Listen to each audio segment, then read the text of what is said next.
नमस्ते बच्चों, good morning. और आज हम लोग कक्षा 8 सामाजिक विषय में अपने अगले टॉपिक की बात करेंगे। और इसके पहले हम लोग ने जो टॉपिक क्लियर था वो नागरिक शास्त्र में लेसन 5 था, दिव्यांगता, कारण एवं बचाव। और इसमें हम लोगों ने जो दिव्यांगता से संबंधित बातें पढ़ी थी, दिव्यांगता। अब इसमें हम लोगों ने देखा था कि इसकी 4 श्रेणियां होती हैं। अब 4 श्रेणियां कौन कौन सी? नंबर 1 में थी श्रवण संबंधी अक्षमता, नंबर 2 में थी दृष्टि संबंधी अक्षमता, नंबर 3 है अस्थि संबंधी अक्षमता और चौथी है मानसिक अक्षमता। इसके बाद हम लोगों ने और आगे चीज देखी थी कि 2 तरह से ये प्राप्त होती, जो दिव्यांगता होती है वो 2 तरह से प्राप्त होती है। और नंबर 1 में हमें कैसे प्राप्त होती है? जन्मजात यानी कि जन्म से ही हमें दिव्यांगता आती है। और दूसरे नंबर पे आती है कि जन्म के उपरांत कुछ ऐसे कारण होते हैं और उससे हमको दिव्यांगता आती है। फिर हम लोगों ने ये भी देखा कि जन्मजात दिव्यांगता क्या होती है, इसके कारण और बचाव देखते हैं। तो अब यहाँ पे आज हम लोग अपनी अगली बात करते हैं कि जो टॉपिक है हमारा, इसी टॉपिक में हम देखेंगे कि जन्म के बाद जो दिव्यांगता होती है, जन्म के बाद अब जो जन्म के बाद विकलांगता है, दिव्यांगता है, इसकी 4 श्रेणियां होती हैं। अब 4 श्रेणियां कौन कौन सी होगी? नंबर 1 में आएगा हमारा दृष्टि दोष। अब ये दृष्टि दोष कैसे आएगा भाई?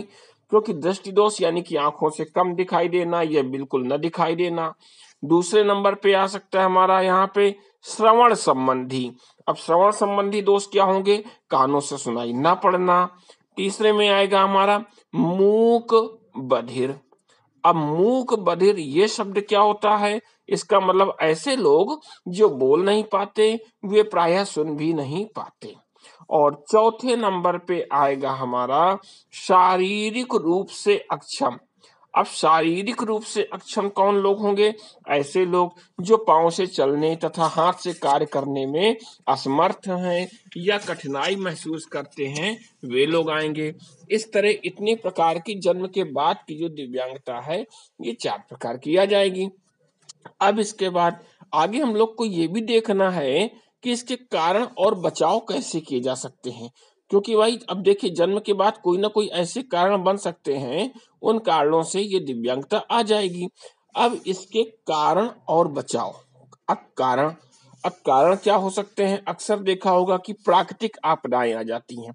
अब प्राकृतिक आपदाओं में चक्रवात भी है, भूस्खलन हो जाता है, भूकंप आ गया, ज्वालामुखी विस्फोट हो गए, तो बहुत सारे लोग ऐसे होंगे जो शारीरिक रूप से क्या हो जाएंगे? अक्षम हो जाएंगे। इसके अलावा अब हो क्या रहा, इससे बचा कैसे जा सकता है? तो इसमें यही हो सकता है कि आजकल देखिए कि जो मकान बन रहे हैं वो भूकंप रोधी मकान बनाए जा रहे हैं। इसके अलावा जो नदियों या ज्वालामुखी क्षेत्रों के आसपास, समुद्र तटों के आसपास है, ये समुचित दूरी पर मकान बनवाए जाए। इसके बाद एक सबसे बड़ा कारण और हमारे सामने आता है कि जो यातायात के हमारे नियम हैं, किस चीज के नियम? यातायात नियम का हम सही ढंग से पालन नहीं करते और इनकी अवहेलना से ही हमारे यहाँ दिव्यांगता और ज्यादा बढ़ चुकी है। आए दिन सड़क में क्या होता है? दुर्घटनाएं होती हैं, रेल दुर्घटनाएं हो जाती हैं, हम शारीरिक रूप से अक्षम हो जाते हैं। और ये क्यों हो जाता है? क्योंकि हम असावधानी से सड़कों में चलते हैं, नियमों की पूरी जानकारी हमको नहीं हो पाती। और सबसे बड़ा कारण है कि ये, और प्रतिदिन लोग क्या कर रहे हैं? एक दूसरे से वाहनों से टकरा रहे हैं, बहुत से लोग घायल हो जाते हैं। और इसमें सबसे यही हो सकता है कि क्या बचाव हो सकता है? यातायात के नियमों का पालन किया जाए और सावधानी से ही बचा जा सकता है। इसके अलावा एक चीज और आ सकती है, और इसमें हम ये कह सकते हैं कि जो स्वास्थ्य सेवाएं हैं हमारे यहाँ, स्वास्थ्य सेवाएं, अब जो स्वास्थ्य सेवाएं हैं धीमे धीमे बेहतर हो रही हैं हमारे यहाँ। और इसका विस्तार चूंकि शुरुआत में नहीं था, विस्तार नहीं हो पा रहा था, अच्छी सुविधाएं नहीं मिल पा रही थी लोगों को और कठिनाइयों का सामना करना पड़ता था। तो इससे क्या है, तेजी से हम उसको अब तो एक फोन घुमा दीजिए, आप फोन लगा दीजिए, तुरंत एम्बुलेंस आपके घर आ जाती है और वहां से घायलों को ले जाती है, ये जो भी आवश्यकता हुई। इसी तरह कुछ विकलांगता होती है, दिव्यांगता जो युद्ध जनित होती है। अब युद्ध जनित विकलांगता का मतलब क्या हो गया, यहाँ पे जब युद्ध वगैरह हुए, आतंकवादी वगैरह घटनाएं हुई, तब आपसी झगड़ों के कारण लोगों को अपने हाथ पैर गंवाने पड़ जाते हैं। और फिर इसमें क्या होता है, आखिर इसमें कमी कहाँ आ रही है, जो भाईचारे में कमी आ रही है, आपस में जो आसपास का सौहार्दपूर्ण वातावरण है इसको बनाए रखना चाहेगा। साथ में आतंकवादी हमलों जैसी घटनाओं में भी कमी की जा सकती है यदि कड़ी चौकसी की जाए। और एक कारण और यहाँ पे सामने आ रहा है, इस कारण पे भी हम लोग आज बात कर लेंगे कि जो यंत्र हैं, है ना, यंत्र हैं, कारखाने हैं, मशीनें हैं, है ना।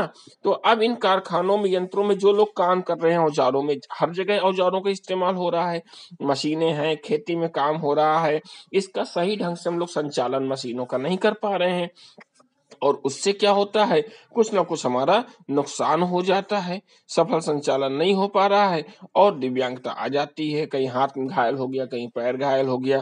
और इससे क्या है, अपने देश के नागरिकों में कुछ दक्षता हम पैदा करें, कुशलता पैदा करें और इससे सावधानी पूर्वक मशीनों का संचालन हो सकता है। तो आज हम लोगों ने इतनी बातें सीखी। कौन कौन सी बातें सीखी कि जन्म के बाद दिव्यांगता की कौन कौन सी श्रेणियां होती हैं, इसका डिटेल आप लिख दीजिएगा।